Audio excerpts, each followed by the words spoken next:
Bonsoir à tous. Merci d'avoir bravé le temps, les grèves. Merci d'être avec nous ce soir. Je me présente, je m'appelle Julien Lisée. Je travaille à l'équipe depuis pas mal d'années maintenant. Et il y a 2 ans, nous avons créé une structure solidaire, le Fonds d'action L'équipe, qui a pour mission d'apporter son soutien à des causes justes, à des personnes qui sont en difficulté, quelles qu'elles soient, et à des associations surtout qui œuvrent en faveur de l'émancipation par le sport en France. C'est pour ça que nous soutenons Stop aux violences sexuelles, qui propose à celles et ceux qui ont été victimes de viols ou d'agressions sexuelles tout un programme thérapeutique global incluant des ateliers thérapeutiques basés sur l'escrime. SVS, qui est la contraction de Stop aux violences sexuelles. SVS a été créé en 2013 par Violaine Guérin et Boris Sanson. 2 personnes géniales, dévouées, généreuses et expertes dans leur domaine. Violaine Guérin, elle est médecin, comme c'est écrit, endocrinologue, gynécologue et complètement dévouée à cette cause. Elle a publié de nombreux ouvrages, enfin de nombreux 2, il me semble, peut-être un peu plus, notamment un dont le titre est « Comment guérir après des violences sexuelles ». Et le livre explique toute la problématique des violences sexuelles et détaille justement tout le parcours de soins, ayant le souci de sortir rapidement les personnes victimes de leur profonde souffrance. Boris Sanson, quant à lui, est également un homme engagé et champion d'escrime, de sabre en particulier. Son palmarès parle pour lui. Champion du monde 2006, champion olympique 2008, médaillé en 2004 aux Jeux d'Athènes, multi-médaillé également aux championnats du monde et d'Europe. Bref, 13 ans en équipe de France, ça pose un peu son homme. Il a arrêté sa carrière en 2011 et aujourd'hui il est kinésithérapeute. Il intervient au sein de l'INSEP. Il intervient et puis au sein de la fédération, du staff de l'équipe de France, pardon. Et il travaille également à son compte en tant que libéral et intervient avec une double casquette au sein de l'association Stop aux violences sexuelles, aussi bien en tant que maître d'armes que kiné. Donc je vais laisser la parole à Violaine et Boris qui vont vous expliquer beaucoup plus en détail comment il est possible de réparer les traumatismes sexuels, notamment grâce à l'escrime. Vous verrez comment ce sport, cet art, par son champ lexical, par sa pratique, peut favoriser le transfert des émotions, peut permettre aux personnes victimes de se réapproprier leur corps. Voilà, et je voulais dire juste un petit mot, remercier la Cité des Sciences qui nous accueille ce soir. Donc je suis ravi, c'est important de parler de ces sujets-là au plus grand nombre. Donc merci. Et merci à vous encore d'être là. Bonne conférence, et à l'issue de la conférence, si vous avez des questions, on sera là pour y répondre. Merci.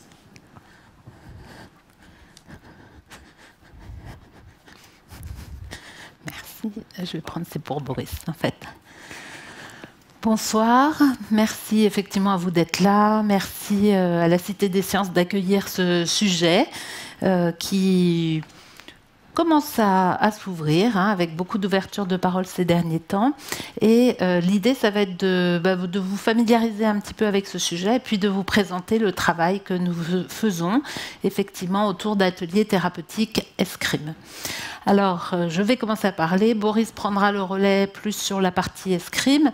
Donc, je vais essentiellement vous présenter ce sujet des violences sexuelles qui est encore assez tabou et qu'il faut que tous l'on connaisse bien. Alors, comme l'a dit Julien, je suis endocrinologue et gynécologue médical. Donc, on pourrait penser que le sujet des violences sexuelles, je l'ai abordé par le côté gynécologique. Eh bien, pas du tout.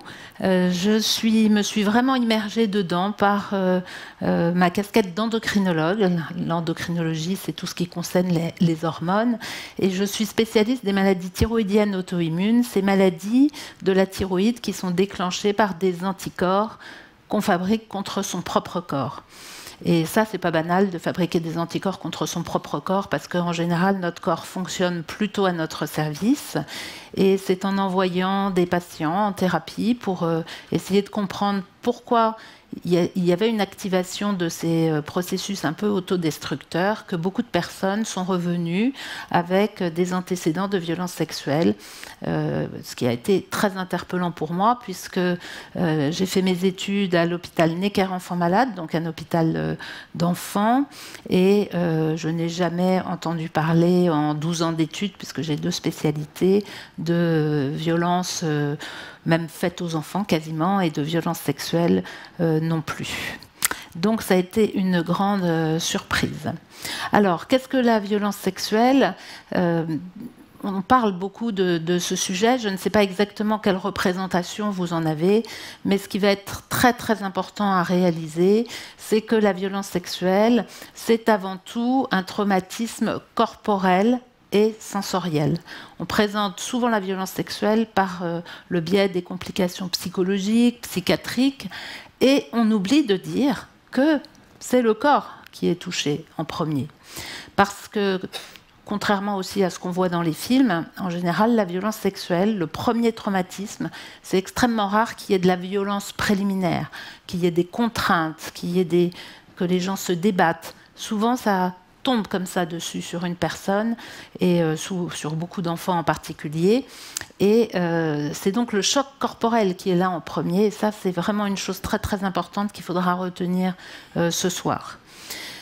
Vous voyez sur votre droite cette image de vitre qui tient à peine debout, qui est brisée.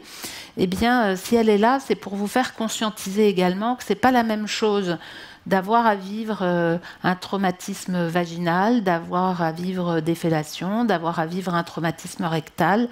Il y a vraiment une zone d'impact, et ça, il faut le garder en tête, parce que vous allez voir que la violence sexuelle, ce n'est pas que de la psychologie et des troubles psychologiques, ce sont aussi des pathologies somatiques, et le lieu d'impact des traumatismes est extrêmement important à prendre en compte. L'image aussi que vous avez vue de cette vraie grande bombe à fragmentation qui vient impacter la personne et qui la fait exploser un petit peu dans toutes ses dimensions. Elle est tellement violente, cette violence que l'on reçoit, cette violence sexuelle, qu'elle entraîne en général une sidération. Normalement, si on est stressé par quelque chose, notre système endocrinien synthétise 2 hormones en particulier, l'adrénaline et la noradrénaline, qui vont nous permettre de courir, de d'étaler. Si on prend l'image du petit lapin là que vous voyez, le lapin, s'il a un peu peur, il va contracter ses fléchisseurs et puis il va d'étaler. Pour nous, c'est pareil. Mais si on reçoit un impact extrêmement important, eh bien, se mettent en place des mécanismes de sidération. Et sur cette image, vous aurez le lapin, bien sûr, qui va se faire écraser. Alors, ça, c'est très important, non seulement de bien comprendre ce mécanisme de sidération, mais également de comprendre que quand on a une émotion qui se réalise chez nous, normalement, on a une boucle émotionnelle. Et cette boucle émotionnelle, elle doit avoir une première phase de montée en charge et une deuxième phase de décharge de l'émotion. Quand on a une sidération comme ça, on ne peut pas déboucler complètement sa boucle émotionnelle. Et ça va expliquer beaucoup de complications que vont pouvoir vivre les personnes qui ont été victimes de violences sexuelles. Et je rajouterai toujours, et qui n'ont pas fait de parcours de soins, parce qu'il faut savoir que tout ce que vous allez voir en matière de complications, de conséquences des violences, on peut les inverser, on peut les guérir, et si on a des parcours de soins qui sont pertinents et surtout qui vont faire une place au corps, parce que si on ne travaille que dans la tête, on ne va pas pouvoir traiter tous ces sujets-là. Pour que vous compreniez bien la boucle émotionnelle, par exemple, si je sors vers la porte, là, que Julien, par exemple, a décidé de me faire peur en sortant de la porte, eh bien, qu'est-ce que je vais faire? Il va me faire bouger, je vais sursauter. Je vais sursauter. Et le débouclage émotionnel, en général, qu'est-ce que c'est? On crie. Et ça permet de déboucler l'émotion qui est montée en charge. ce que l'on ne fait pas quand on a une sidération. La violence sexuelle, on n'en parle pas toujours sur le bon niveau en matière de compréhension de la violence sexuelle. Quand on parle des auteurs d'agressions sexuelles, souvent on parle de sexualité, d'énergie sexuelle, de libido excessive, etc. Et ça, en fait, ce n'est pas du tout le bon niveau. Ce qu'il faut savoir, c'est que la violence sexuelle, elle est sous-tendue par une énergie meurtrière. C'est d'ailleurs pour cela, au moins, tout n'est pas parfait avec la justice en matière de violence sexuelle, mais que la violence sexuelle est considérée comme un crime. Le viol est un crime. Et ça, c'est le juste mot. Il y a donc une énergie meurtrière sous-jacente à cette violence sexuelle. Comme cette violence survient le plus souvent comme un grand choc sans violence préliminaire, la personne la reçoit et va contacter quoi ? L'énergie de la légitime défense. Et l'énergie de la légitime défense, en général, elle est à la hauteur de celle que l'on reçoit. Donc quand on reçoit une énergie meurtrière, on va contacter une énergie de la légitime défense qui est aussi du niveau d'une énergie meurtrière. Et la justice ne nous en voudra d'ailleurs pas si on tue quelqu'un qui est en train d'essayer de nous tuer. Mais au niveau de l'énergie, c'est très important de conscientiser cela, parce que, à cause des mécanismes de sidération, cette quelque part double violence va rester engrammée dans le corps et c'est elle qui va être responsable de nombreux effets secondaires et de nombreuses complications de la violence. De manière générale, les êtres humains sont plutôt pas violents, sauf s'ils ont reçu énormément de violence. Donc les gens qui la reçoivent, cette violence, vont quand même dans l'ensemble essayer de la conserver. Il va y avoir des énergies pour essayer de la contenir et pas la ressortir à l'extérieur. Mais par moments, c'est extrêmement complexe de la maintenir, de la contenir. Et vous allez voir tout à l'heure qu'on a certaines pathologies, par exemple aujourd'hui, dont on sait qu'elles peuvent être en lien avec ces antécédents de violences sexuelles, comme de l'hypertension artérielle, par exemple. Et un certain nombre de personnes vont donc aussi retourner cette énergie contre eux. C'est un petit peu ce qui, moi, m'a amené sur le sujet avec ces antécédents de pathologie auto-immune.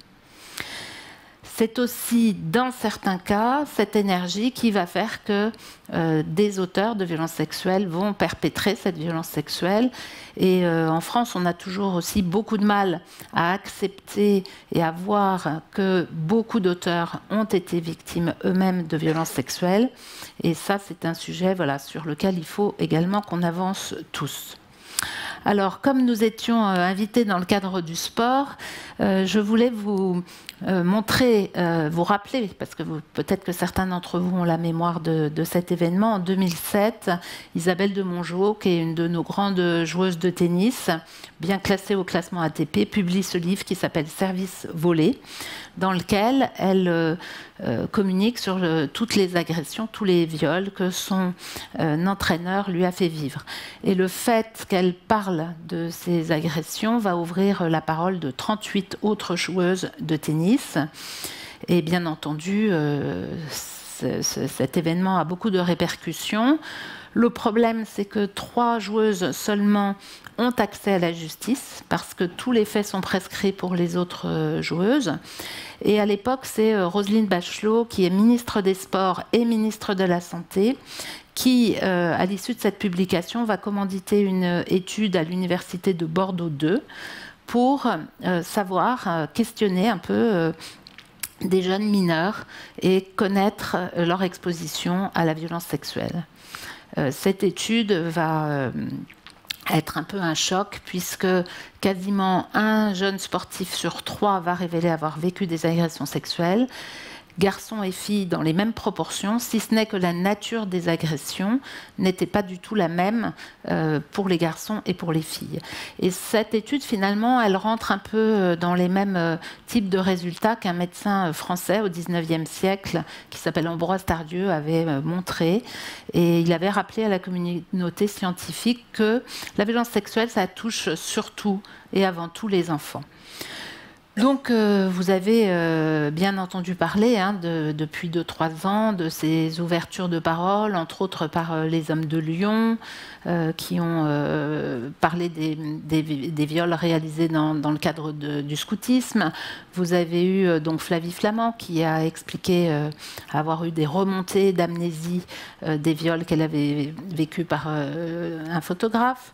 Et puis, sans doute, peut-être que d'entre vous ont vu le film ou le spectacle d'Andrea Bescon qui s'appelle Les Chatouilles et dans lequel elle révèle aussi des faits de violence extra-familiale.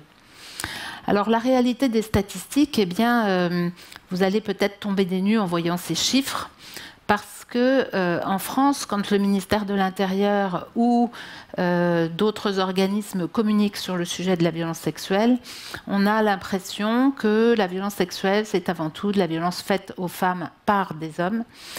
Et on occulte, dans toutes les études, on occulte les chiffres concernant les mineurs. D'ailleurs, il n'y a quasiment aucune étude, ça commence un tout petit peu à arriver, mais aucune étude faite chez les mineurs depuis plusieurs années en France, à part l'étude dont je vous ai parlé de 2000, consécutive à l'ouverture de la parole en 2007. Pourtant, depuis 2011, le Conseil de l'Europe, qui siège à Strasbourg, sur territoire français, rappelle qu'un enfant sur 5 est victime de violences sexuelles en Europe et en France. Et je pense qu'assez peu d'entre vous, sauf si vraiment vous vous intéressez au sujet, vous avez en tête ces chiffres. Il y a une directive depuis 2011 au niveau de la Commission européenne qui travaille sur la protection des mineurs en Europe sur le sujet des violences sexuelles et qu'on a énormément de mal à appliquer. Et même au-delà, il y a très peu d'implication, enfin une implication très insuffisante en tout cas de nos gouvernements successifs pour protéger les mineurs. Les chiffres sur la violence sexuelle, c'est en moyenne une femme sur 4 et un homme sur 6. Il y a même une étude européenne en ce qui concerne les femmes françaises qui montre que probablement en France, on serait plus proche d'une femme sur 3 victimes de violences sexuelles. Vous savez que ce n'est qu'au mois de juin 2019 qu'on a enfin voté une loi sur l'abolition des châtiments corporels pour les enfants en France. On est un des derniers pays de l'Union européenne à le faire. Et le sujet des violences de manière générale, dans notre pays, il faut vraiment qu'on s'y attaque parce qu'on n'a pas encore bien compris ni mesuré tout l'impact que cela a. Si on considère au niveau des chiffres que les enfants qui sont victimes d'inceste peuvent être victimes tous les soirs ou tous les week-ends ou tous les mercredis après-midi quand ils vont sur un lieu, ça veut dire qu'on a des dizaines de milliers d'enfants qui sont victimes tous les jours en France de violences sexuelles.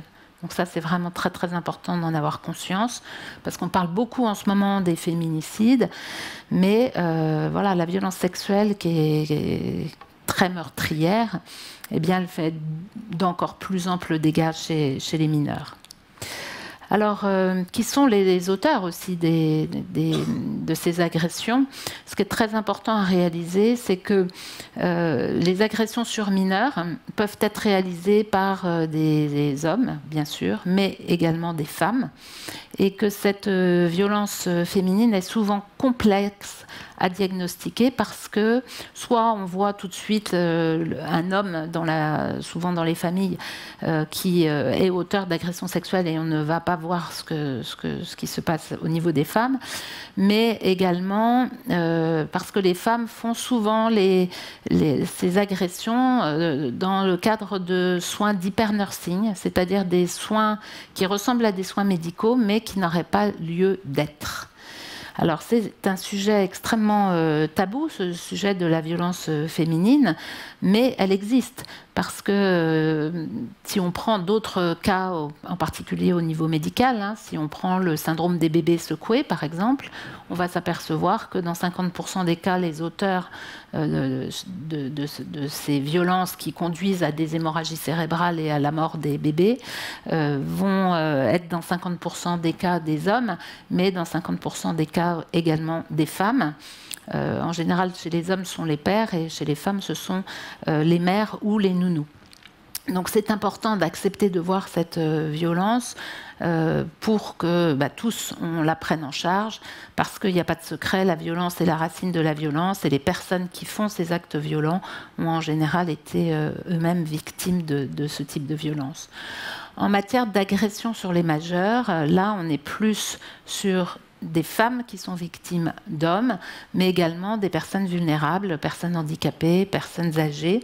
Et ce sont donc deux approches qui convient d'avoir et de prendre en compte, en particulier dans les parcours de soins.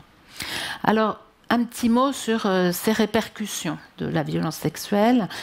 Déjà, si on regarde sur le plan médical un petit peu ce qui se passe de façon très générale, une personne qui a été victime de violences sexuelles et qui n'a pas fait de parcours de soins, je dis toujours « et qui n'a pas fait de parcours de soins » parce qu'on inverse les choses quand on va à la guérison, eh bien, on a des taux de mortalité qui sont plus élevés chez les personnes victimes. Alors, ça veut dire quoi des taux de mortalité? Parce que, bien entendu, on va tous mourir un jour, en tout cas pour le moment, c'est ce qui nous est annoncé.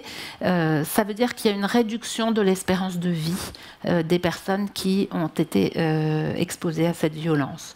Si on questionne les gens, qu'on regarde leurs indicateurs de santé, on s'aperçoit que la perception de la vie n'est pas bonne, que plus souvent ils ont des recours à des parcours de soins, ils sont hospitalisés plus souvent, et dans les échelles de qualité de vie, la qualité de la vie est vraiment très mal perçue.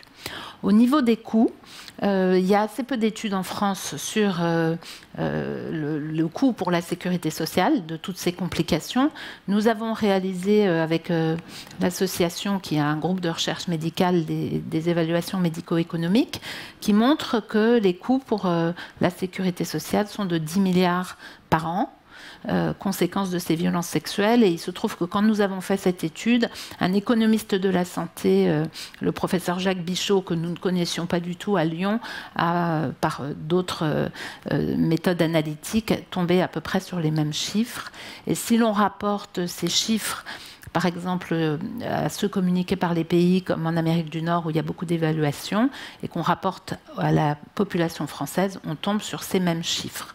Donc, c'est important que vous ayez conscience de ce coût extrêmement lourd pour la société. Et si on intègre les coûts sociaux, on monte là, c'est-à-dire les arrêts de travail, etc., et toutes les autres répercussions, à 100 milliards d'euros par an. Alors, vous avez sans doute entendu parler de ce qu'on appelait par le passé le syndrome de stress post-traumatique, qu'on doit aujourd'hui appeler état de stress post-traumatique. C'est un état de stress qui se déclenche après des gros traumatismes. Il faut retenir qu'il n'est pas spécifique de la violence sexuelle. Vous en avez entendu parler après les attentats, on peut en entendre parler chez des parents qui ont perdu un enfant. Il se manifeste à type d'intrusion, d'évitement, d'hyperstimulation. La particularité en matière de violence sexuelle, c'est qu'en général, pour les personnes qui ont vécu un viol, cet état de stress post-traumatique, sauf si la personne est mise tout de suite en soins, eh bien, il va être constant. On le prendra en charge, enfin, il va être constamment retrouvé. Et aujourd'hui, on sait que cet état de stress post-traumatique peut entraîner des modifications au niveau du cerveau. On le sait entre autres grâce aux études américaines qui ont été faites chez les vétérans de la guerre du Vietnam, où on s'aperçoit en particulier qu'il y a des anomalies dans certaines zones du cerveau. On sait aussi que ces anomalies peuvent régresser après traitement. On sait, moi quand j'ai débuté mes études de médecine, on nous disait on a un capital de neurones, on ne pourra que le détruire. Maintenant, on sait qu'il y a une plasticité cérébrale et que nous pouvons tout à fait réparer des zones du cerveau et d'autres zones et d'autres organes. Mais bien sûr, il faut aller en soins. Donc ce sont essentiellement des anomalies que l'on peut trouver sur deux zones qu'on appelle l'hippocampe et l'amygdale neurologique. L'amygdale neurologique n'a rien à voir avec les amygdales qu'on a au fond de la gorge. Et ce sont des structures qui sont très impliquées dans, entre autres aussi, les circuits de la mémoire. Au niveau psychologique, tout ce que vous voyez là, vous en avez sans doute conscience. ce sont des conséquences qui peuvent exister. Aujourd'hui, la médecine, il va falloir qu'elle regarde ces manifestations ou ces pathologies d'un autre œil. Parce que, par exemple, quand vous voyez qu'une personne qui a été victime de violences sexuelles peut être conduite à se suicider ou à faire une tentative de suicide, eh bien, ça veut dire que ces pathologies-là qui sont listées, il faut vraiment que le corps médical ait la conscience qu'elles sont surreprésentées chez les personnes qui ont été victimes de violences sexuelles. Et ça veut dire quoi? Ça veut dire que si quelqu'un arrive aux urgences pour une tentative de suicide, il va vraiment falloir prendre le temps de se poser la question, est-ce que cette personne a été victime de violences sexuelles? Lui poser la question et dans l'affirmative, eh bien, de ne pas, bien sûr, faire un lavage gastrique comme on fait souvent, renvoyer la personne chez elle, mais vraiment commencer à enclencher un parcours de soins. Donc, il y a beaucoup de conséquences. Par exemple, les addictions sont des conséquences extrêmement fréquentes également. Et là, ça va être très important dans le parcours de soins aussi de se poser la question. Quel est le sens des addictions? Parce que pour certaines personnes, le sens de ces addictions va peut-être être de mettre du baume, d'être antalgique, alors que pour une autre personne, l'addiction va être un processus d'autodestruction. Donc dans la prise en charge médicale, ça va être extrêmement différent, bien entendu. Donc voilà un petit peu, je passe rapidement sur ces conséquences psychologiques, parce que je pense que vous les connaissez, on en parle assez souvent, et vous connaissez sans doute moins ce chapitre, qui sont ces pathologies somatiques, qui sont surreprésentées chez les personnes qui ont été victimes de violences sexuelles. Là, ce qui va être très intéressant, c'est que si on met les personnes en parcours de soins, eh bien, un certain nombre de pathologies dont on aura pu dire à la personne, vous l'aurez toute votre vie, ça va que pouvoir s'aggraver et autres, eh bien non, un certain nombre de pathologies vont pouvoir régresser, et ça, c'est extrêmement important d'en avoir conscience. Donc, ce sont des atteintes qui sont de 3 types. On va avoir des douleurs. La vie des personnes qui ont été victimes de violences sexuelles est vraiment très complexe, avec souvent des douleurs dans le corps. Et à tel point même que parfois, quand on va en consultation médicale, les gens oublient presque de nous en parler, tellement c'est le quotidien. Après, il y a des personnes qui vont en parler avec un certain nombre de pathologies, par exemple, qui sont surreprésentées chez les personnes victimes, comme par exemple aujourd'hui ce que l'on qualifie de fibromyalgie ou d'autres pathologies douloureuses. Après, on va avoir des troubles fonctionnels. Les troubles fonctionnels, ça va être très différent des troubles lésionnels. En termes de pronostic, mais ça peut avoir le même tableau clinique. Si je prends l'exemple qui me concerne d'endocrinologie, un trouble fonctionnel peut entraîner une hypothyroïdie. La thyroïde ne fonctionne pas bien, la personne a des hormones qui sont basses. Les troubles lésionnels peuvent aussi entraîner une hypothyroïdie. Simplement, la différence, c'est que quand on va regarder au microscope, eh bien, lorsqu'il y a des troubles fonctionnels, on ne voit pas d'anomalies anatomiques. Les anomalies, elles vont être au niveau du Doppler, c'est-à-dire des vaisseaux. Et ça, c'est très intéressant si on peut voir la personne à ce stade-là, parce que typiquement, ce sont le type d'hypothyroïdie qui pourront régresser si la personne fait des liens avec son hypothyroïdie et des antécédents de violences sexuelles.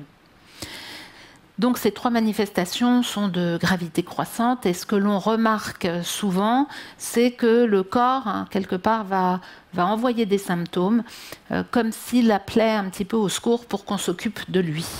Et si on ne l'entend pas, il va y avoir une escalade de pathologies et de symptômes. Alors ce soir, je ne vais pas avoir le temps de vous exposer toutes les pathologies surreprésentées, mais j'en ai choisi quelques-unes, parce que, en particulier, quelques-unes qui sont bien documentées.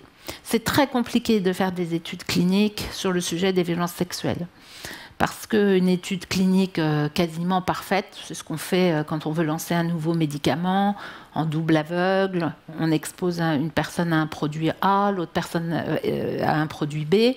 Et bien évidemment, en matière de violence sexuelle, on ne pourra jamais être en double aveugle. Donc déjà, méthodologiquement, les études, on pourra toujours vous dire qu'elles ont des biais. Et donc, ce qui va être très important, c'est de mener des études qu'on appelle prospectives, qu'on regarde ce qui se passe, et sur des grandes cohortes. Alors aujourd'hui, dans le monde en particulier, il y a une très grande cohorte qui est suivie médicalement, c'est ce qu'on appelle la Nurse Health Study. Ce sont des infirmières, toutes les infirmières américaines, en fait, qui acceptent de remplir 2 fois par an des questionnaires sur leur état de santé. Et une année, on leur a en plus demandé « Avez-vous été victime de violences sexuelles ?» Et la réponse a été oui dans 33% des cas. Donc une infirmière sur 3 nord-américaines victimes de violences sexuelles. Par rapport au 1 sur 4 que vous avez vu, c'est assez fréquent de voir dans les populations de soignants, il y a une surreprésentation de personnes qui ont été victimes. Alors cette étude-là, vous voyez, elle est très intéressante parce que également ce que veut savoir le corps médical, c'est est-ce que vivre des attouchements, par exemple, ça engendre plus de complications que vivre un viol. Et sur cette étude-là, on voit clairement qu'il y a un gradient d'importance si les violences sexuelles ont eu lieu dans l'enfance, si elles ont eu lieu une fois ou plusieurs fois, et s'il y a eu, on verra sur d'autres études, un agresseur ou plusieurs. Autre grand tabou dans notre pays, le sujet de l'endométriose. L'endométriose, ça fait la une des journaux régulièrement. C'est une maladie qui, en soi, n'est pas grave parce qu'elle correspond simplement à la migration de cellules de l'endomètre qui tapissent l'utérus des femmes à l'extérieur de l'utérus. Donc ce sont nos propres cellules qui bougent à l'extérieur. Donc ce n'est pas grave en soi. En revanche, ces cellules qui peuvent migrer ailleurs, sur une trompe, sur un ovaire, au niveau vaginal, au niveau rectal ou sur le dôme vésical, eh bien, elles vont vivre au même rythme que le cycle menstruel. Et au moment des règles, eh bien, elles vont desquamer dans un endroit qui n'est pas approprié et créer une inflammation. Donc en général, cette endométriose, ça crée souvent des douleurs. Et aujourd'hui, plusieurs publications énormes ont montré que, quand je dis énorme en termes de chiffres, avec des très grosses cohortes, ont montré qu'il y a clairement un lien entre endométriose et violences sexuelles chez certaines personnes. Ça ne veut pas dire que toutes les personnes qui ont une endométriose ont été victimes de violences sexuelles, mais cette pathologie est surreprésentée chez les personnes victimes.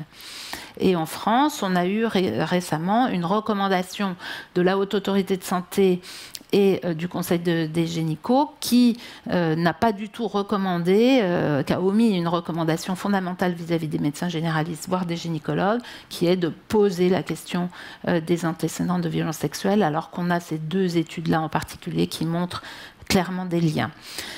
Souvent, en matière d'endométriose aussi, on va faire peur aux femmes en leur disant « vous ne pourrez pas avoir d'enfants, ça va être compliqué ». Et c'est pour ça que c'est quand même très très important de changer les regards. Alors je suis obligée, parce qu'on va parler aussi un petit peu d'escrime, d'aller très vite sur ce sujet de la somatique. Mais aujourd'hui, il faut que vous ayez conscience que la violence sexuelle, c'est grave. Ce n'est pas des caresses, des chatouilles, des grivoiseries, c'est très grave. Si on ne fait pas de parcours de soins. Ça entraîne des modifications épigénétiques, ça modifie le génome d'un certain nombre de personnes, surtout les enfants, quand ils sont victimes d'inceste tôt. La première publication a été faite en endocrinologie sur le gène du récepteur du cortisol. Aujourd'hui, la liste s'allonge sur les modifications épigénétiques. Il y a des modifications neuroanatomiques, il y a des modifications somatiques, et il y a différentes subtilités aussi à comprendre parce que, par exemple, les neurologues aujourd'hui savent qu'il y a un certain nombre de crises qui ressemblent à des crises d'épilepsie, que l'on appelle les CNEP, crises non épileptiques, crises non épileptiques psychogènes, qui peuvent être également très très fréquentes chez les personnes victimes de violences sexuelles, plus toute la pathologie psychiatrique et autres. Donc il faut comprendre que c'est compliqué. Alors, que faire? Eh bien, on ne peut pas rester indifférent à tout cela. Et donc, nous avons décidé, un certain nombre de personnes en 2013, en ayant la conscience de ces chiffres et de cette gravité, parce que les chiffres, si vous appliquez un enfant sur 5, ça fait 13 millions de personnes en France qui sont touchées par la violence sexuelle. Eh bien, nous nous sommes dit que c'était une ampleur qualitative et quantitative énorme et qu'on pouvait peut-être réfléchir à un projet de santé publique qui soit posé comme l'éradication d'une épidémie que nous avons modélisée de type viral, parce que les virus ont soit de l'ADN, soit de l'ARN, mais n'ont pas tout le matériel génétique pour se reproduire, donc ils viennent à l'intérieur de nos noyaux cellulaires pour récupérer le brin qui leur manque et pouvoir se répliquer. C'est pour ça que les infections virales sont graves. Et du coup, ça permet de comprendre l'impact, y compris de tenir compte de cet impact épigénétique. Et du coup, nous avons créé donc l'association Stop aux violences sexuelles qui porte une stratégie d'éradication de ce qui ressemble à une épidémie, avec un vaccin qui est une modélisation, qui est tolérance zéro, avec au cœur du sujet, entre autres, l'imprescriptibilité des agressions sexuelles sur mineurs, parce qu'il est très important, bien entendu, de donner accès à la justice à tout le monde, mais également de pouvoir mettre en soin les auteurs d'agressions sexuelles à tout moment et qu'ils ne passent pas au travers des mailles de la justice, parce qu'il faut prendre le sujet dans sa globalité. Si on ne le prend que côté personne victime ou que côté auteur, on n'arrivera pas à faire cette éradication de la violence sexuelle. Donc, stratégie importante avec beaucoup d'actions d'information, de formation, parce qu'il y a des carences terribles dans tous les secteurs. Je vous ai dit, moi, si j'ai eu 1 minute 30 sur le sujet des violences faites aux enfants et 1 minute 30 sur la violence sexuelle en 12 ans d'études. Aujourd'hui, bon, je suis quand même un peu âgée, mais les étudiants en médecine, c'est peut-être 2h30 dans les facultés, donc inutile de vous dire qu'il y a du travail. Mais ça, c'est pareil dans tous les corps de métier, les avocats, les magistrats, les policiers, partout, les gens du social. Il faut tous qu'on soit formés sur ce sujet. Donc nous avons énormément d'actions de formation. Et puis, prévenir. Quand on est des soignants qui créent une association, mieux vaut prévenir que guérir, c'est fondamental pour nous. Donc nous avons 2 grands axes de prévention. En périnatalité, en France, on a la chance d'avoir un maillage extraordinaire avec les sages-femmes. Quasiment tous les couples peuvent voir une sage-femme à un moment de la grossesse. Donc il est important de faire le dépistage des futurs parents, hommes ou femmes qui ont été victimes, mais également de protéger les grossesses, parce que sur le plan médical, les femmes qui ont été victimes de violences sexuelles sont à risque de complications médicales graves dans plus de 80% des cas, donc c'est énorme. Et puis, c'est aussi le moment où on peut faire la prévention de la violence éducative, revisiter les cadres de référence de l'éducation. Et puis, c'était un peu ce que Julien disait en introduction. Moi, j'ai été sidérée, à partir du moment où je me suis impliquée dans ce sujet, de voir à quel point les gens avaient cherché de l'aide, n'en avaient pas toujours trouvé, ou même parfois avaient rencontré des soignants qui disaient « Oh, bah ça c'est les jeux du docteur, ou les jeux entre cousins-cousines, ou un attouchement, c'est pas bien, voilà, c'est une rigolade. » Il y a même des gens qui ont entendu ce genre de mots. Eh bien, ça, c'est inacceptable. Et il se trouve que, en fait, on a été très, très mauvais dans le soin dans le passé. Des gens qui ont 15 ans, 20 ans de thérapie, c'est un problème. Donc, du coup, nous avons travaillé, réfléchi à comment proposer des parcours de soins pour les personnes victimes et pour les auteurs de violences sexuelles. Et c'est comme cela, entre autres, que nous avons mis au point l'atelier thérapeutique Escrime, dont on va vous parler. Alors, si jamais vous voulez plus d'informations, en tout cas sur l'association, vous avez ce site qui est extrêmement riche avec plein d'infos. Sachez également que nous diffusons sur toute la France une formation pendant 2 jours qui s'appelle « Les bases de la connaissance en matière de violence sexuelle », qui est très multidisciplinaire, avec des parties juridiques, des parties médicales, des parties épidémiologiques et autres. Elle est gratuite, elle se diffuse partout en France, donc vous trouvez dans l'onglet « Formation » ces informations. Et puis, on va entrer un petit peu dans ce parcours de soins. Alors, le parcours de soins, il y a du boulot. Il y a du boulot parce que si vous avez gardé en tête cette image du départ, eh bien, on a des personnes qui sont vraiment extrêmement détruites quand on a vécu de la violence sexuelle. Le corps est vraiment profondément touché. Et puis, il y a cette double énergie meurtrière là, qui est là, qui n'appartient pas à la personne et va falloir dont elle se libère. Et ça, il n'y a que du travail corporel qui va permettre d'avoir cette dimension du travail. Donc il va falloir en priorité, dans l'optique des parcours de soins, évacuer cette énergie meurtrière, vraiment la mettre à l'extérieur. Il ne suffit pas de transmuter l'énergie, parce que parfois certaines personnes mettent sous le mot résilience s'appuyer sur des souffrances qu'on a eues pour les transformer dans du beau. Là, vraiment pas de transmutation. On rend à l'extérieur ce qui s'est passé et ça va permettre aux personnes vraiment de se rassembler.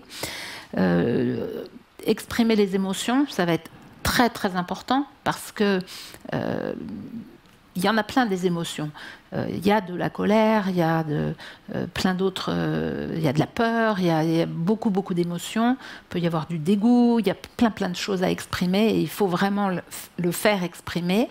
Il faut que les thérapeutes et les soignants ne confondent pas colère et énergie meurtrière parce que quand on écoute les patients et que les personnes posent vraiment les mots, c'est bien d'énergie meurtrière qu'il souffre le plus et qu'elle est là en tension permanente.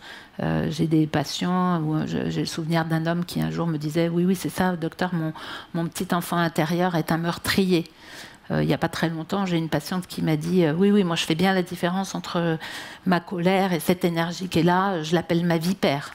Donc c'est important d'aller travailler de façon très très subtile sur tout cela et d'exprimer également les émotions, de travailler dans la globalité, parce qu'on n'est pas un corps par là, une tête par là, un pied, une jambe et autres, et il faut vraiment travailler dans son ensemble. Et les cellules ont la mémoire de tout ce qui s'est passé. On le sait vraiment bien quand on voit les complications médicales somatiques. Et vous savez qu'une des difficultés peut être que certaines personnes sont en amnésie des faits qui sont arrivés. Vous avez peut-être vu comment Flavie Flament l'a expliqué. Elle prend un livre et puis tout d'un coup, il y a une photo qui tombe par terre, qui était une photo qui avait été prise par David Hamilton. Et c'est ça qui lui fait remonter tous ses souvenirs.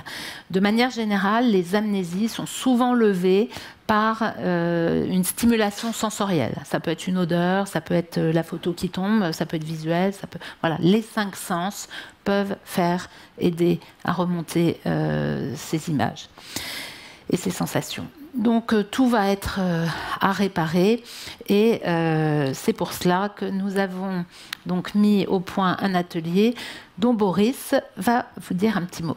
On aura après pas mal de temps aussi pour vous en questions-réponses. Bonsoir. Du coup, moi je vais me présenter, même si ça a été rapidement fait. Je m'appelle Boris Sanson, j'étais escrimeur de très haut niveau en équipe de France pendant quelques années, champion olympique par équipe en 2008, j'étais membre de l'équipe de France en 2004. Et donc moi je suis en fait à base escrimeur sportif. Voilà. Après moi de mon côté j'ai fait une formation de maître d'armes, donc je peux donner des cours aux enfants et également maintenant je suis kinésithérapeute, thérapeute manuel. Donc c'est vrai que quand on a commencé à travailler sur un atelier qui peut être réparateur pour des personnes qui ont vécu des violences sexuelles, l'escrime a été un élément qui était très, très pertinent. Pourquoi? Parce qu'on a une thématique, on a des termes qui sont vraiment comment dire, spécifiques à ce que les personnes ont pu vivre. Et puis il y a aussi un code vestimentaire, tenue, masque, sabre, où on peut transférer de l'émotion. Et c'est vrai que ça va être un peu une base de notre travail sur les ateliers thérapeutiques. Donc on est sur un atelier de réparation nous avons différents éléments qu'on va utiliser, qui sont justement, comme je l'ai dit tout à l'heure, les armes, tous les fondements en fait, de l'escrime, qui sont, on va devoir mettre un masque pour pouvoir se protéger, on a la tenue, on a l'arme qui est un sabre, on a utilisé un sabre exprès parce qu'on va squeezer en fait tout ce qui est intellectuel et on va arriver directement dans l'émotionnel, parce que le sabre est une arme, et l'arme par rapport aux deux autres qui est la plus rapide, parce qu'on va devoir se défendre avec une lame qui bouge plus. Le fleuret et l'épée sont plus précis, donc on a plus de temps de réfléchir à savoir comment on va toucher, comment on va être touché. Le sabre, on est vraiment sur un mouvement qui est lancé. Donc on enlève vraiment de la partie qui est intellectuelle et pour vraiment tomber dans le cœur du sujet qui va être émotionnel. Et on va aussi se décharger très rapidement au niveau du corps, parce que c'est une activité comme on va toucher plus rapidement, on va devoir se déplacer, on va devoir bouger, on va devoir faire des gestes qui seront plus rapides que les deux armes. Donc c'est pour ça qu'on a vraiment utilisé le sabre comme cet outil de thérapie. Donc là, également, comme disait Violaine, on a l'habitude de voir en fait des prises en charge thérapeutiques qui sont dans la tête. On va essayer de réfléchir, remonter à la mémoire cellulaire, remonter à ce qui s'est passé, remonter aux souvenirs, remonter au trauma. Et là, on va justement utiliser un panel en fait, d'outils qui sont, ce travail-là, 2, un travail dans le corps qui va être fait par les thérapeutes kinés, ou ostéopathes, ou thérapeutes manuels. Et après également, un travail d'escrime qui est vraiment la vraie base du travail qui va être transféré, j'en parlais tout à l'heure après avec les thématiques, mais transférer en fait tout le travail dans la cellule, dans le corps. Donc là on regarde, c'est un déroulé de l'atelier. Généralement nous avons 10 ateliers avec des thématiques qui seront définies. Et sur ces ateliers on a une sorte de tronc commun qui va se dérouler avec... on accueille les patients, enfin les personnes qui sont là, excusez-moi je suis kiné donc c'est les patients, mais les personnes qui sont présentes. Dans un premier temps, on est à peu près sur 8 à 10 personnes sur les ateliers. Après ça devient trop compliqué à gérer et quand on est moins, il y a moins ce travail de groupe en synergie qui se fait. Donc c'est pour ça que le travail de groupe tel qu'il est fait est très pertinent et vraiment très fort. Donc dans un premier temps, je vous déroule un petit peu l'atelier. On va commencer par un accueil. Les personnes vont se préparer. Ensuite, on va s'asseoir, discuter de la thématique, discuter de l'état émotionnel de la journée, comment on se sent. Et après, on va justement travailler sur, la thématique qu'on va aborder, ou alors l'ancienne thématique, et après l'ancienne thématique qui a été faite pendant le laps de temps qu'il y a eu entre les deux ateliers. Ensuite, le maître d'armes va les mettre en action, donc une préparation physique avec des exercices qui sont spécifiques. Et puis là, il va y avoir l'escrime. Le maître d'armes, alors moi je suis plutôt dans cette approche-là de la thérapie en tant que kiné, donc je vais avoir des personnes qui vont venir individuellement, mais sinon après c'est un travail de groupe. Donc le maître d'armes va venir dans l'escrime, habillé, tenu, et avec les thématiques. Alors c'est vrai que moi je viens du sport de haut niveau et de l'escrime compétition. Et là on est vraiment sur une approche qui est complètement thérapeutique. Donc en fait, j'ai vu un autre volet qui était super complémentaire. Et c'est vrai que chaque élément que le maître d'armes met en place, c'est pour rentrer en fait dans ce que la personne doit travailler en elle. Alors, vous le verrez après, mais on en parlera. Mais donc voilà, et l'objectif, c'est vraiment qu'il y ait de l'escrime. Pourquoi? Parce qu'on va transférer tout ce qu'on a pu ressentir, tout ce qu'on a vécu, dans justement les exercices qui seront proposés. Ensuite, on a un retour au calme avec de la relaxation, qui est fait par un thérapeute, sophrologue. Alors ça dépend qui est-ce qu'il y a comme thérapeute en tant que thérapeute dans le groupe. Et ensuite, on va reprendre un tour de parole pour savoir comment a été appréhendé l'atelier, comment ils se sentent. Et après, nous, en tant que thérapeute, définir la ligne de conduite qu'il va y avoir pour le prochain atelier.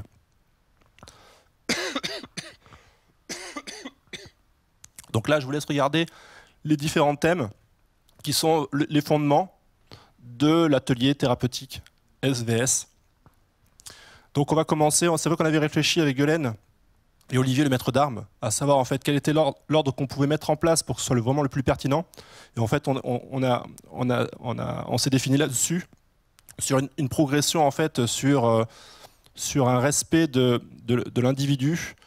Et on va poser en fait chaque fois un élément supplémentaire. Donc on va commencer par les limites. Et c'est vrai que les limites dans cette approche-là, se respecter, être tourné, être auto-centré pour savoir comment on réagit dans notre vie de tous les jours. et va être réagi par rapport à l'escrime et savoir comment il se comporte en fait par rapport aux limites. Là, je prends le cas des limites qui sont définies. Après, on va prendre les bases, qui sont les fondements. L'escrime, pour vraiment être efficace, on a besoin des bons fondamentaux. Être très efficace pour pouvoir après se réaliser sur la piste. Ce sont les déplacements d'escrime. Et on en mange quand on est petit, on n'arrête pas d'en manger. Alors c'est pas très drôle, mais on en fait. Et par exemple, dans d'autres pays, pendant 2 ans, ils ne touchent pas d'armes pour pouvoir faire l'escrime. Ils font que des fondamentaux. Donc là, on va reprendre des bases. On va les travailler, les remettre dans la condition de vie de tous les jours, que les personnes en fait se trouvent.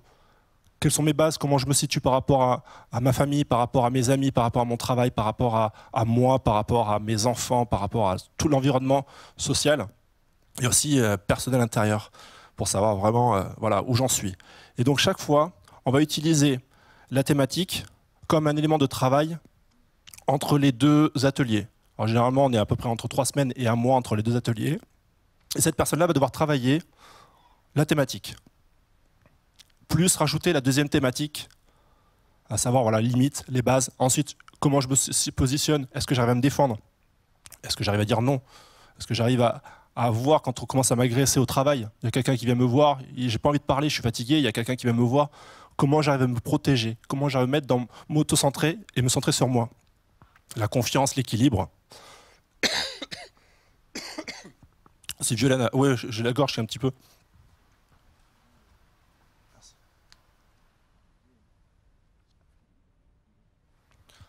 Donc vous pouvez voir en fait la liste des 10 thèmes et qui sont pour finir en fait avec de la liberté.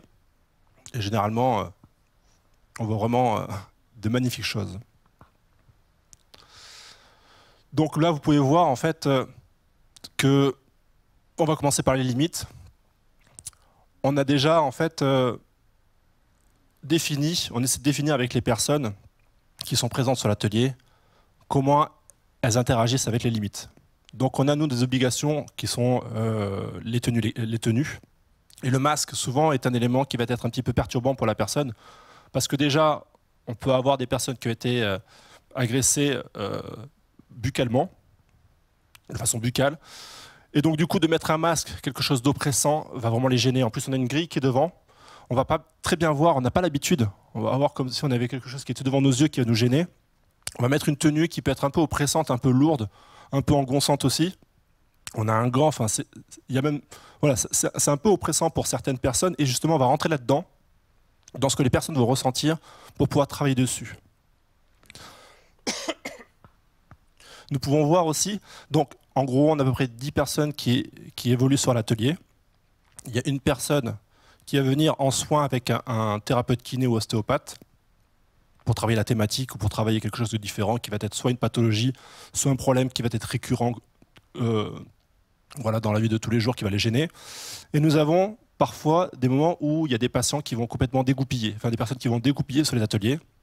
Et là, en fait, il y a un suivi avec des thérapeutes qui seront là pour les récupérer, pour faire un travail individuel, les calmer, les recentrer ou leur faire sortir leur énergie. Et on va avoir également aussi le maître d'armes. C'est pour ça qu'en fait, on essaie de poser un cadre, mais le cadre, il n'est pas vraiment défini. Parce que si on le définit trop, dès qu'il y a quelque chose qui va se passer dont on n'en avait pas prévu, ça va exploser. Surtout que là, il y a des charges émotionnelles qui sont vraiment très violentes, qui sont de l'ordre du meurtre. Donc là, on doit s'adapter. Le maître d'armes récupère la personne qui est là et va lui faire sortir son énergie meurtrière. Crier, taper très fort. Donc là, on voit la personne, la thérapeute qui est en bas, qui s'occupe d'une patiente qui était sûrement en montée d'émotion.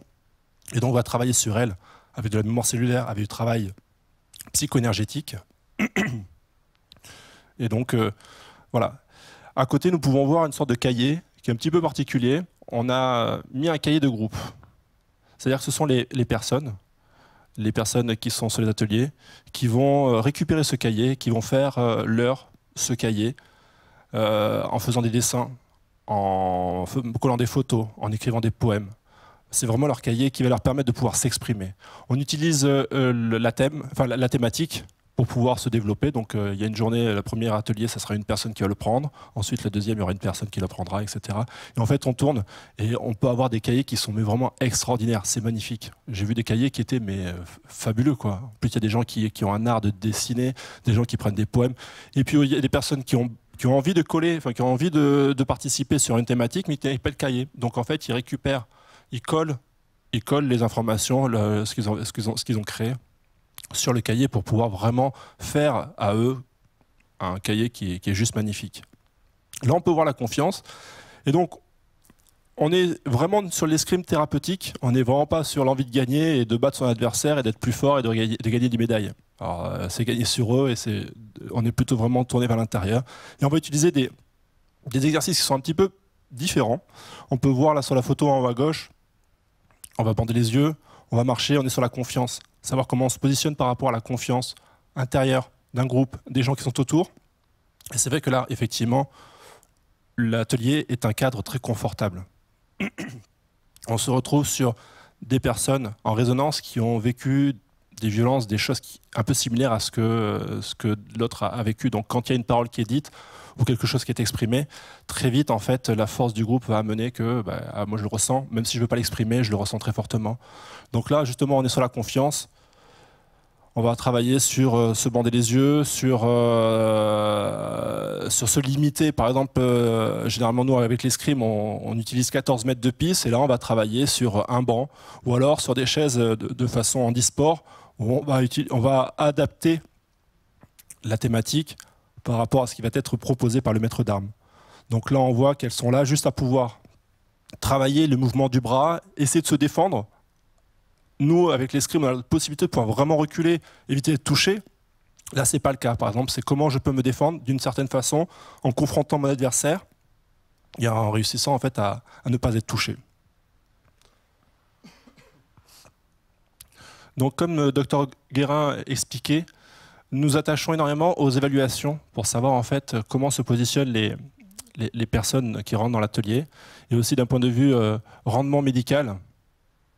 Les bienfaits en fait, des ateliers, savoir en fait, ce qu'il en est avant, ce qu'il en sera après, au niveau des charges de sécurité sociale, au niveau des frais de santé qui sont exorbitants, dont on ne voit pas effectivement à première vue. Et donc là, on a mis 3 personnes qui sont différentes.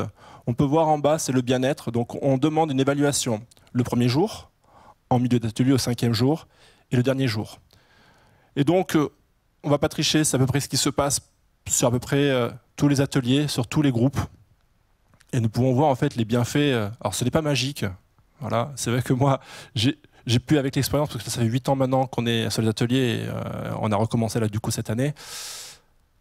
Le travail se fait de façon individuelle, c'est-à-dire que nous les thérapeutes et l'outil qui est l'escrime et SVS sont un outil de réparation. Et après c'est le travail personnel, l'investissement personnel de la personne, enfin de la personne qui se met dans le groupe, qui va faire que ça va vraiment exploser ou ça va freiner un petit peu. Donc ça dépend aussi des blocages qu'il peut y avoir, mais effectivement, plus il y a un investissement personnel, plus le travail sera magnifique. Et donc là, on peut voir effectivement les trois barèmes qui sont présentés. On peut voir en bas à gauche, là, alors c'est pas très clair, mais ce sont des questions que l'on va poser. Alors Violaine va peut-être plus l'expliquer. Si je peux, voilà, merci de me redonner le micro.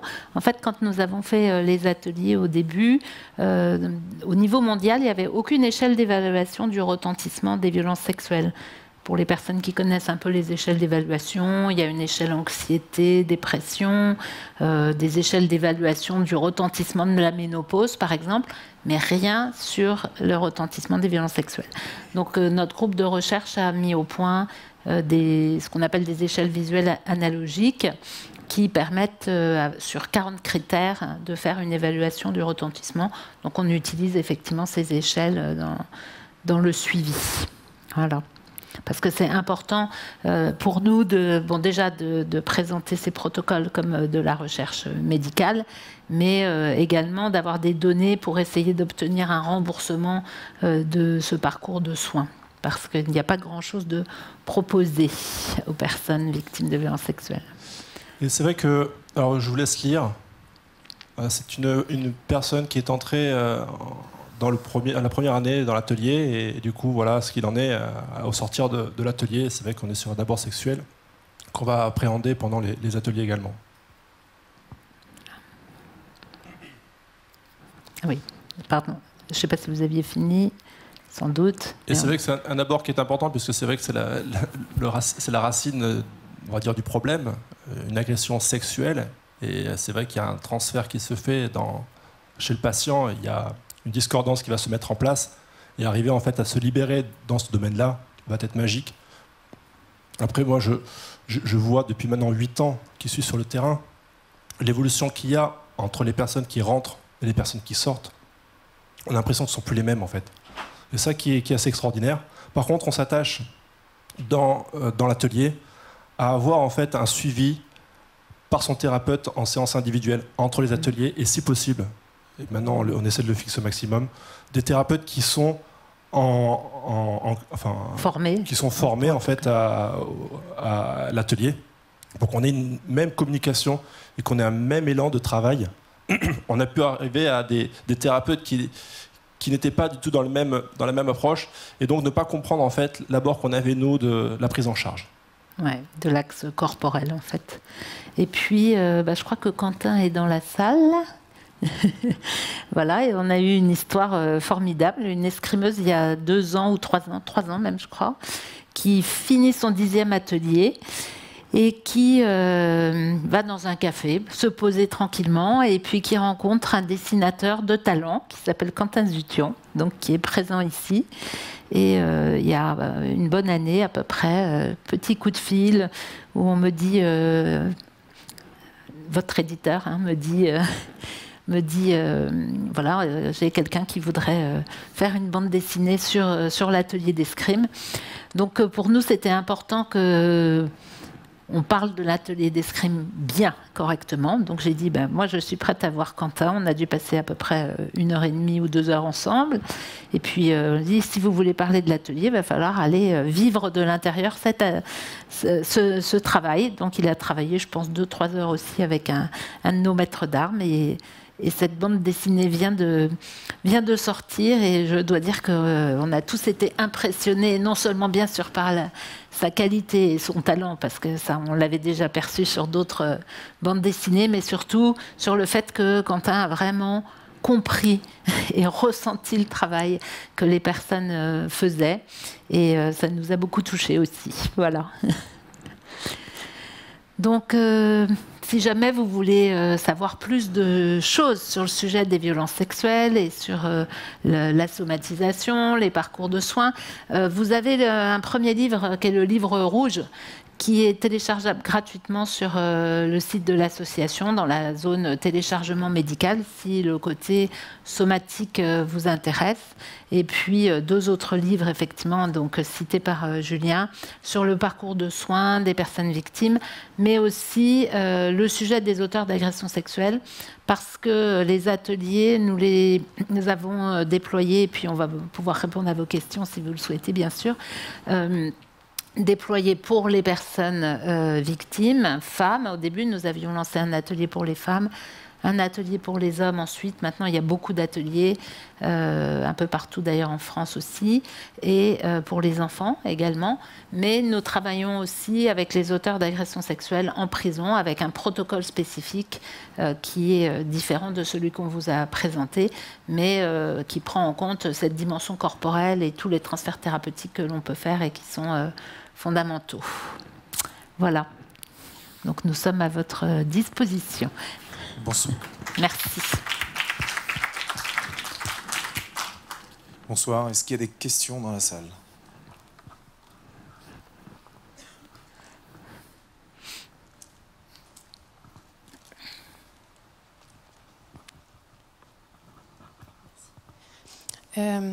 Bonjour. Merci pour cette conférence. Je voulais juste poser la question par rapport à ce que vous disiez. Après des violences sexuelles, il y a des personnes qui n'ont pas accès à un parcours de soins. Et qu'est-ce que vous entendez par parcours de soins, du coup ? Parcours de soins, pour nous, c'est avoir un suivi qui permette d'amener à la guérison.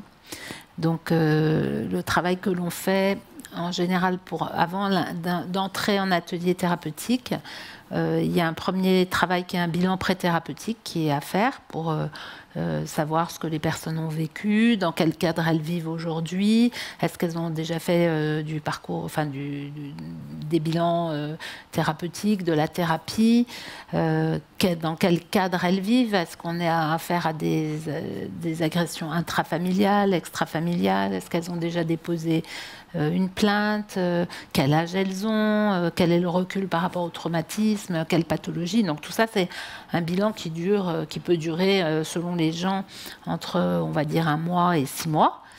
Ensuite, on décide, si on décide l'entrée en atelier thérapeutique. Alors, on a 3 types d'ateliers thérapeutiques. Là, on vous présente l'atelier d'escrime, mais de toute façon, ils sont tous calés sur une saison sportive. Ils travaillent tous les 10 thèmes que l'on vous a présentés. Et donc, ça dure 1 année.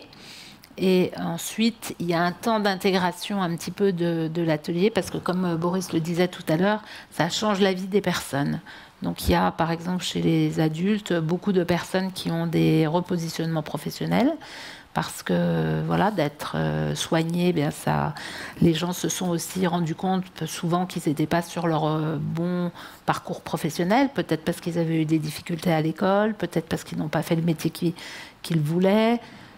Donc là, il y a tout un temps d'intégration. Nous, on considère qu'il y a une bonne année d'intégration de tout le travail qui a été fait.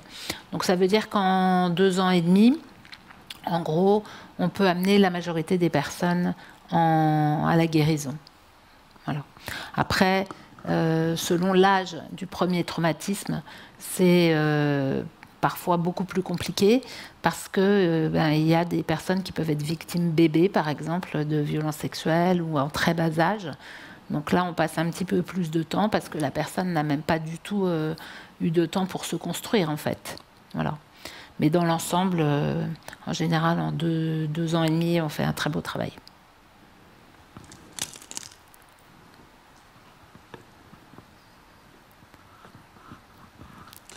Oui, bonsoir. Vous avez parlé beaucoup du travail que vous faites avec ceux qui ont été victimes d'agressions sexuelles, mais vous parlez, peu, je ne sais pas, qu'est-ce que vous faites avec les auteurs? C'est ça, j'aurais plus savoir, comment vous traitez un peu, est-ce que vous passez par l'escrime ou tout ça, je ne sais quoi. Alors, les auteurs d'agressions sexuelles, on est en contact de 2 manières. La première, c'est par la justice, puisque nous travaillons dans certains centres de détention. Dans ce cas-là, ce sont des personnes qui soit sont en détention provisoire, parce que souvent les procès, et surtout les assises, ça prend beaucoup de temps. Donc soit en détention provisoire, mais ça veut donc dire qu'il y a des présomptions fortes de culpabilité, ou des personnes qui ont été condamnées. Et là, on travaille sur un protocole avec l'escrime sur 2 ans minimum. Et comme beaucoup d'auteurs ont été victimes dans leur enfance, on va travailler la première année sur si on retrouve des antécédents de violences sexuelles chez les auteurs. On va travailler la première année chez cette personne dans le côté victime. Parce que c'est très très important de comprendre que dans ce cas-là, c'est cette violence reçue dans l'enfance qui va engendrer l'effet d'auteur. Donc il est important d'aller réparer le petit enfant victime et quelque part de faire grandir cette personne. Parce que si dans le soin des auteurs, on ne prend pas en compte, si jamais un auteur a été victime, cette partie victime, eh bien, on ne va jamais amener la personne à la guérison. Donc, on s'occupe du petit enfant qui a été victime, ou du jeune adulte qui a été victime, et on fait une première année de travail comme pour une personne victime. Et ensuite, on a un protocole qui concerne les auteurs, où là, on va travailler 10 thèmes totalement différents. Je vais vous en donner un, par exemple, qui s'appelle « Domination-soumission ». Et notre travail va être de toujours faire vivre de l'intérieur les ressentis. Donc on crée des outils à chaque fois pour que les personnes ressentent. Domination-soumission, par exemple, en escrime, ça veut dire on va faire travailler les personnes en binôme, et une personne va être dos au mur, elle ne pourra pas se reculer, donc là, elle va être en soumission totale, et une personne va attaquer en permanence, donc va être en domination. Et ce que l'on veut, c'est vraiment à chaque fois que chaque exercice, comme l'expliquait Boris, mette les gens dans les ressentis. Et une fois que les personnes sont dans les ressentis, c'est là où il y a les émotions qui se créent. Donc, quand Boris parlait de, par exemple, le masque et la tenue, qui peuvent être ressentis de façon désagréable, ça va créer des émotions. Et nous, à chaque fois que des émotions sont créées, on isole la personne et on les gère. Et on déboucle les boucles émotionnelles que je vous ai montrées au début. Après, en matière de tenue, les tenues d'escrime, c'est 800 newtons, c'est ça ? 800 newtons, c'est du... C'est comme un gilet pare-balles. C'est comme un gilet pare-balles. C'est extrêmement résistant, donc il y a très peu d'accidents dans l'escrime. Il y a quasiment pas d'accidents. Voilà, et chez certaines personnes, au contraire, elles sont contentes parce qu'elles se sentent au contraire extrêmement protégées. On a une arme, on a un gant, on a un masque. C'est vrai qu'on a une sorte de protection qui nous permet de pouvoir s'exprimer. Et ça passe par là justement pour pouvoir après, elle, s'exprimer. Et être en sécurité. Et vraiment, ça va juste dépendre en fait de la personne qui arrive sur l'atelier. Il y en a pour qui ça va se sentir vraiment oppressé, d'autres qui vont se sentir vraiment sécurisé, en fait. Donc c'est pour ça qu'il faut adapter aussi. Chaque personne vient avec quelque chose de commun, mais aborde différemment selon son monde intérieur, quoi. Alors, donc ça, c'est le premier travail qui est fait en prison. Et sinon, il faut savoir que beaucoup d'auteurs d'agressions sexuelles sont dans la rue. C'est la majorité des cas. Donc, nous, ce qui se passe, ce sont beaucoup des gens qui vont nous demander de l'aide parce qu'ils n'en trouvent pas. Ils sont rejetés un peu de partout. Et on nous sollicite. Voilà, parce que les gens savent qu'on travaille en ouvert, donc en dehors du monde carcéral, avec les auteurs.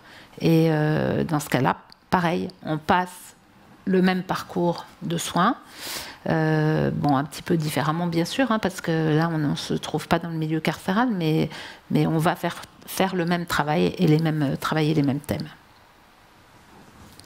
Voilà. Je ne sais pas si ça vous convient comme réponse.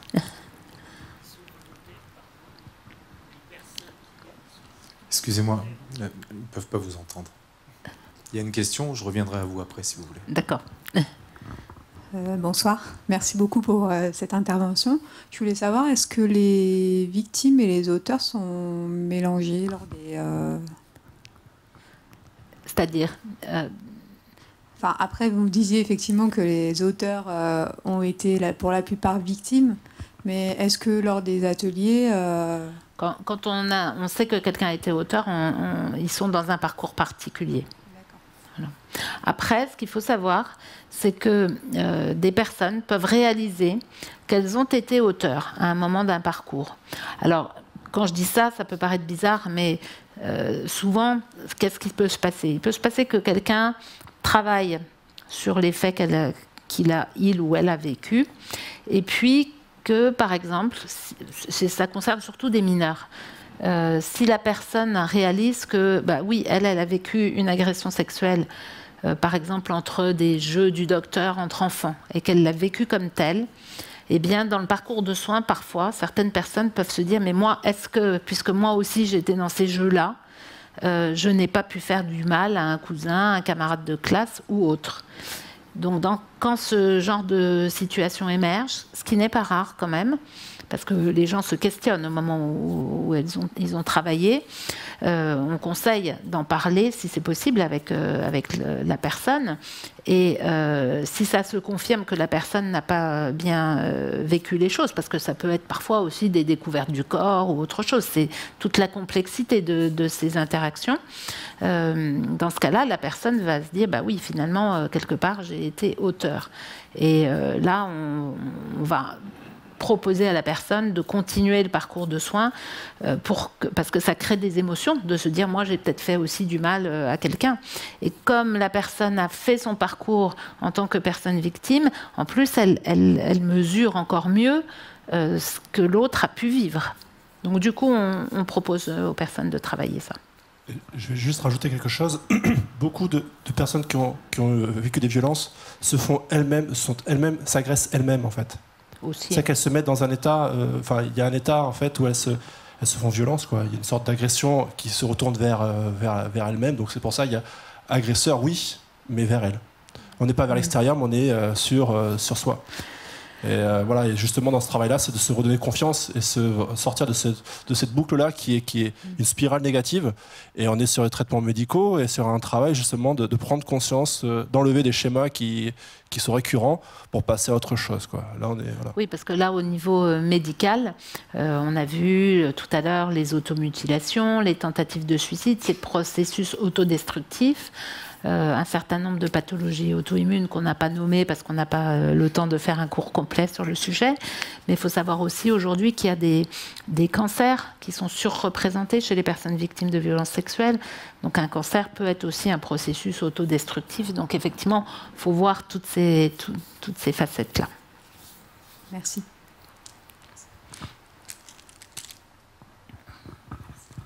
Bonjour. Donc, moi, j'ai 2 questions, si c'est possible. Donc, la première, ce serait que j'ai accompagné une jeune femme je suis travailleur social, j'ai accompagné une jeune femme qui s'est rendue compte, une fois dans le logement passerelle qu'elle occupe, qu'elle a vécu des violences sexuelles récurrentes dans son enfance. Elle s'en est rendue compte. Elle a été auprès d'une maison des femmes sur lesquelles je l'ai orientée, où elle s'est sentie bien, à l'aise, mais en sortant de ce premier entretien, elle était tellement mal, elle était au bord du suicide, etc., qu'elle n'y est pas retournée. Moi, quand je vais la voir, elle passe son temps à me parler de tout cela. Donc ma première question, c'est comment aider une personne qui a visiblement besoin d'un parcours à accepter de le faire avec les bonnes personnes. Voilà, ce qui n'est pas moi, de toute évidence. Et la seconde, qui est un petit peu liée, c'est que de ce que j'en connais, c'est surtout des parcours psychologiques qui sont proposés aux personnes victimes de violences sexuelles ou autres.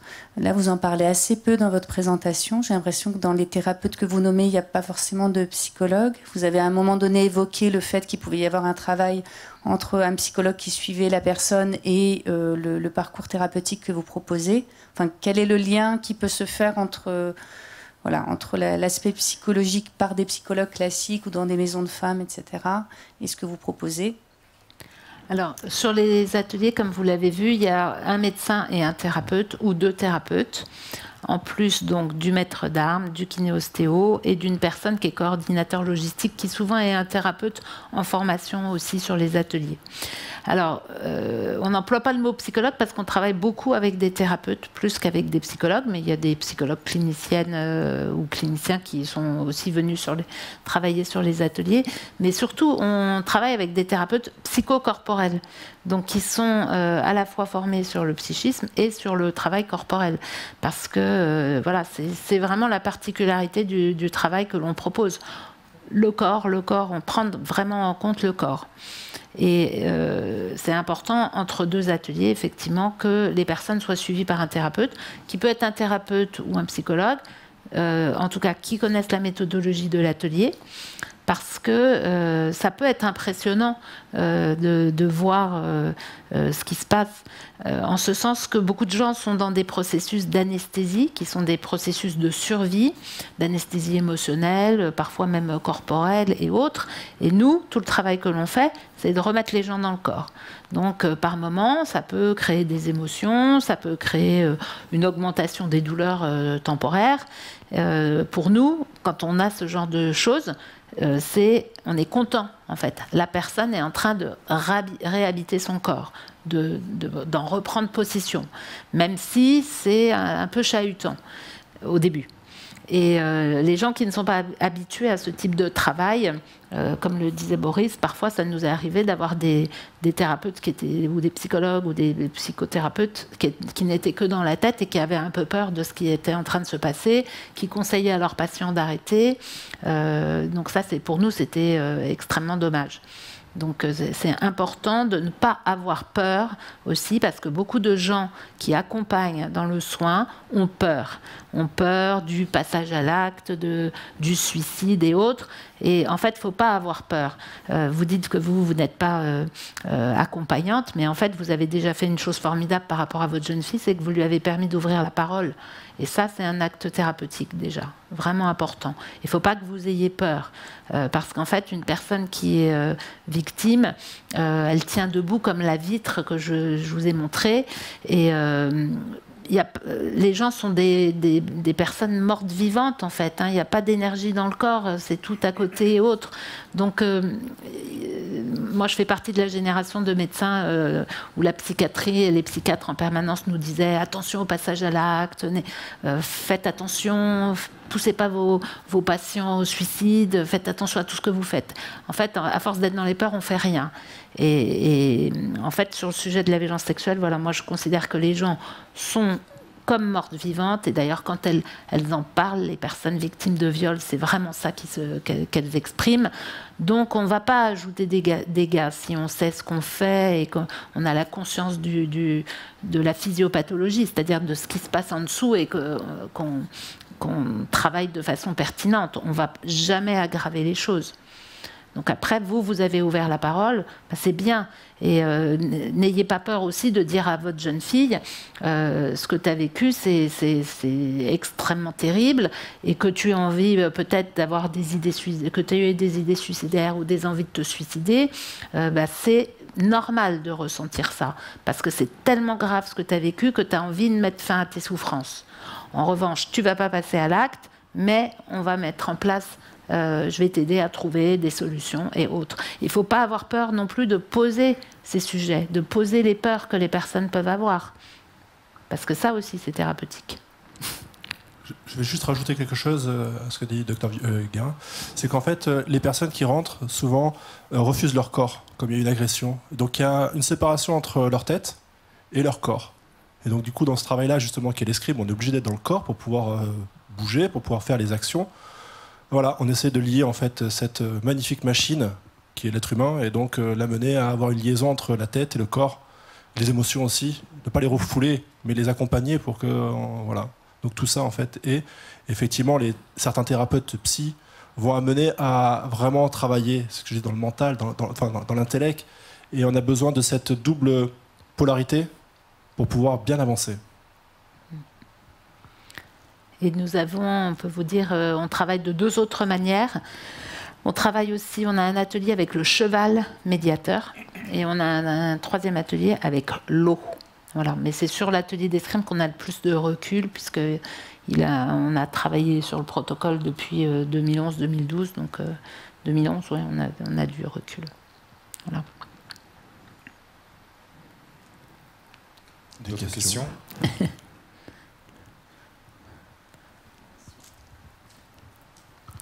Merci. Est-ce que vous pouvez en dire plus sur l'atelier d'Elo? Alors, c'est celui qui est le plus récent, qui est en pilote pour nous, parce que avant on teste le protocole, on travaille sur les mêmes thèmes et on crée les exercices, toujours pour que les gens soient dans le ressenti. Donc sur l'eau, on utilise déjà tout l'espace, pas que l'eau. On peut utiliser le bord de la piscine, par exemple, pour travailler les limites. On fait des analogies avec la piste d'escrime qui fait 14 mètres. On va travailler dans le corps. Là, on va utiliser par exemple le périmètre de la piscine. Et quand on va travailler dans l'eau, on va travailler en eau chaude à 30 degrés. Pour aussi créer d'autres ressentis, des émotions et plein de choses. Alors, le travail en piscine, avec l'eau, on le privilégie pour les personnes qui ont été victimes très très jeunes. Pour le travail avec le cheval, on va le privilégier pour les personnes qui sont touchées jeunes, mais surtout qui ont une dominante de présentation de symptômes psychiatriques. Et l'escrime sur toutes les autres indications. Donc pour nous, c'est un positionnement médical par rapport au travail que l'on va pouvoir faire. Et vous imaginez bien que l'eau, pour beaucoup de personnes, ça renvoie aussi à la vie intra-utérine, surtout quand on travaille en eau chaude. Donc ça nous permet d'intégrer un certain nombre de paramètres dans le parcours de vie des personnes. Parce que, je ne sais pas si vous le savez, mais il y a quand même un certain nombre de facteurs prédisposants à être exposés à de la violence sexuelle, et en particulier toutes les fragilités que les personnes ont pu vivre sur leur parcours. Donc quand nous faisons nos bilans préthérapeutiques, on s'intéresse également à qu'est-ce qui s'est passé au moment de la conception, comment la grossesse s'est passée, comment a été l'accouchement, et on piste un petit peu toutes les fragilités que la personne a pu vivre. Donc après, ça nous permet de poser les indications par rapport aux ateliers ou au parcours de soins. Parce que les 10 thèmes de travail, je ne sais pas s'il y a des thérapeutes dans la salle, mais en tout cas, ces thèmes peuvent aussi être travaillés en individuel. Alors on n'aura pas la même puissance, parce que comme Boris insistait, en atelier, il y a à la fois le travail individuel et le travail de groupe qui permet d'aller beaucoup plus vite. Mais ces thèmes-là, les exercices que l'on fait, ils peuvent être aussi travaillés pour beaucoup en cabinet.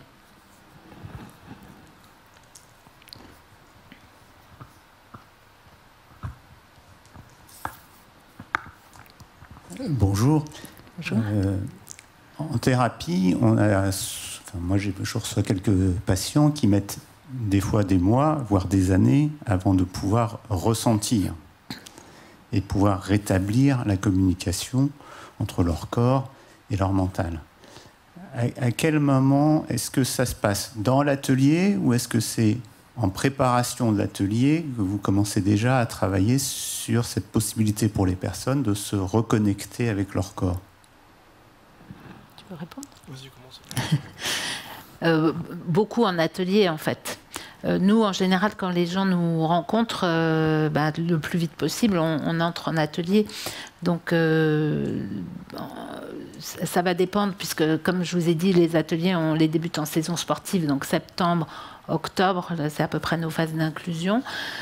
Si on rencontre une personne au mois de novembre, c'est sûr qu'on va commencer quand même, dans l'ensemble, un peu de travail en corporel, dans des indications variables, parce que ça peut être commencé à travailler en sophrologie, par exemple, puisqu'on sait que les personnes victimes souvent ont la respiration coupée, que le fait de respirer, ça va créer des mouvements dans le corps, ça va permettre déjà de remettre un peu de vie dans le corps. On peut travailler de différentes manières, mais dans l'ensemble, voilà, on attaque dans les ateliers directement. On essaye vraiment d'être assez rapide dans l'action, en fait. Et c'est vrai qu'après, la thématique, elle va décanter entre les ateliers. Donc c'est vrai que là, on va vraiment essayer de rentrer, qu'il y ait un maximum d'escrime pour pouvoir pour que tout le travail, tous les exercices d'escrime puissent être intégrés et après être infusés pendant justement ces 15 jours, 3 semaines. Travailler avec le thérapeute individuel. Ressentir après, voilà, ça c'est personnel à chacun, mais c'est vraiment la ligne de conduite, quoi. Rapidement dans le corps, rapidement dans l'exercice, et après tout le travail se fait. Et puis il continue après l'atelier, les 10 ateliers, en fait il ne s'arrête pas là, quoi. Il continue avec le thérapeute individuel, et après ça, voilà, ça continue. Mais même pour sourire, au début, quand on avait créé le protocole, on était dans la bagarre entre le maître d'armes et les personnes qui travaillaient en corporel et les personnes qui animaient les tours de parole. Et vous aurez vu dans le timing voilà, que les maîtres d'armes ne veulent pas moins de 2h15 dans le corps, parce que voilà, on est vraiment là pour faire ce travail, quoi. J'ai pas dit que ça dure 4 heures, en fait. L'atelier dure 4 heures. C'était marqué tout à l'heure, mais voilà, il dure 4 heures pour qu'on ait le temps de pouvoir faire les différentes phases, et que ce soit relativement efficace et condensé pour qu'il y ait du travail à faire derrière. Bon, alors on va prendre une dernière question. Alors c'est la question des sous. Ce sont des ateliers qui sont pris en charge, ou c'est des ateliers qui sont payants pour les personnes concernées? Alors on a commencé tout bénévole, quasiment. Après, heureusement, la direction régionale de la jeunesse et des sports a compris que c'était puissant comme outil, donc nous a donné une très grosse subvention la 2e année, ce qui nous a permis d'ouvrir 3 ateliers d'un coup, et dont le premier atelier pour les hommes. Et puis après, on a sollicité le ministère de la Santé, mais qui n'écoute absolument pas. Donc c'est la filière sport, surtout, qui est en soutien. Et puis également le fonds d'action de l'équipe qui a donné, qui finance 6 parcours de soins par an depuis 3 ans. Il y a des dons, il y a des anciens escrimeurs qui font des dons pour que d'autres personnes en profitent. Et on a un atelier. Le coût, si on est sur le coût réel, si tout le monde était payé correctement, le matériel, les locations de salles, etc., pour vous donner un ordre de grandeur, en année 1, quand on a un atelier qui se crée, par exemple dans une nouvelle ville ou autre, c'est 35 000 € par an le coût. Donc ça ferait 350 € par séance par personne, puisqu'en gros on est à 10 personnes par atelier. Donc ce que pas grand monde peut payer, bien évidemment. Donc on va dire qu'on jongle avec des subventions du CNDS. Tout le monde ne se fait pas forcément payer. Et puis on demande une contribution selon les revenus des personnes de 15 € à 110 € pour 4 heures d'atelier. Voilà. Et ça nous arrive régulièrement de prendre des personnes totalement gratuitement parce que c'est souvent des jeunes majeurs qui sont dans des cadres d'inceste et les parents ne veulent absolument pas payer quand ce sont des violences intrafamiliales. On prend aussi souvent des gens qui sont dans des XAPA, donc dans des centres d'addictologie où il n'y a quasiment pas de moyens. Voilà. Mais après, le bénévolat a ses limites. Donc à chaque fois, moi je remercie Julien, entre autres, sur l'aide, parce que voilà, c'est compliqué. On essaiera à terme justement que ce soit remboursé par la sécurité sociale. C'est pour ça qu'il y a tous ces bilans qui sont faits pour voir en fait l'évolution qu'il y a suite à ces ateliers par rapport aux différentes années, corroborer les résultats et puis surtout qu'on montre, voilà, après ces ateliers-là, il y a des évolutions, ça coûte moins cher à la sécurité sociale, des prises en charge diminuées, etc. etc. Donc c'est pour ça que c'est un élément qu'on doit vraiment... Il y a des réflexions sur le sport santé aujourd'hui, avec des financements qui vont venir, mais il n'y a rien sur la violence sexuelle. C'est-à-dire qu'aujourd'hui, ce que le gouvernement envisage, c'est de travailler chez des gens qui sont en ALD 30, donc les affections de longue durée prises en charge à 100% par la sécurité sociale. Donc ça pourra être rattaché par exemple sur des gens qui auront un diabète, un cancer du sein ou autre. Mais beaucoup de gens qui sont victimes de violences sexuelles ont aussi par moment des prescriptions psychiatriques. Mais nous, on refuse vraiment que les gens soient mis en ALD psychiatrique pour le sujet des violences sexuelles, parce que après c'est quelque chose que qui peut vous pénaliser dans vos parcours professionnels et autres. Et on voudrait vraiment qu'il y ait une ALD violence sexuelle et que les gens n'aient pas des étiquettes inappropriées, parce que il y a un certain nombre de pathologies psychiatriques. Il y a des gens qui arrivent avec des diagnostics de schizophrénie, bipolarité, etc., qui ont mal été posés. Ils ne sont pas du tout bipolaires, mais en fait, ils ont des conséquences psychologiques de la violence sexuelle. Donc voilà, on travaille. Aujourd'hui, il y a le ministère de la Santé qui travaille sur le sujet avec la filière sport, et c'est le Comité national olympique sportif français qui doit faire les évaluations des protocoles sport-santé. Voilà. Mais parce qu'on est frontal violence sexuelle, ça pose un problème. Mais bon, on restera frontal parce qu'il faut être clair, quoi.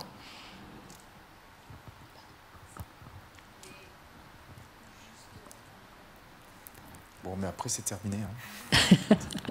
Là, qu'est-ce que vous venez de dire? Ça m'a fait penser que toute violence, elle peut amener à fausser des diagnostics psychiatriques. Oui. Il faut que la violence subie dans la toute petite enfance. Il faut que la psychiatrie prenne mieux en compte les antécédents de violence, ça c'est clair. Parce qu'on pose dans ce pays des diagnostics parfois qui ne sont vraiment pas appropriés. Vous avez peut-être vu qu'il y a quelques jours, il y a un rapport qui est sorti sur la psychiatrie française qui est absolument catastrophique. Voilà. Donc, Il y a beaucoup de potentiel d'amélioration dans ce pays, il faut qu'on avance. Donc moi, je vais, puisque Marc Eden va nous dire que c'était la dernière question, en tout cas, je remercie la Cité des Sciences de poser ce sujet, parce que c'est vraiment très, très important qu'on en parle, qu'on bouge et qu'on le change et qu'on fasse évoluer tout ça. On vous remercie, Dr Guérin. Merci, Boris. Et merci à Julien Lise. Merci d'être venu. Merci.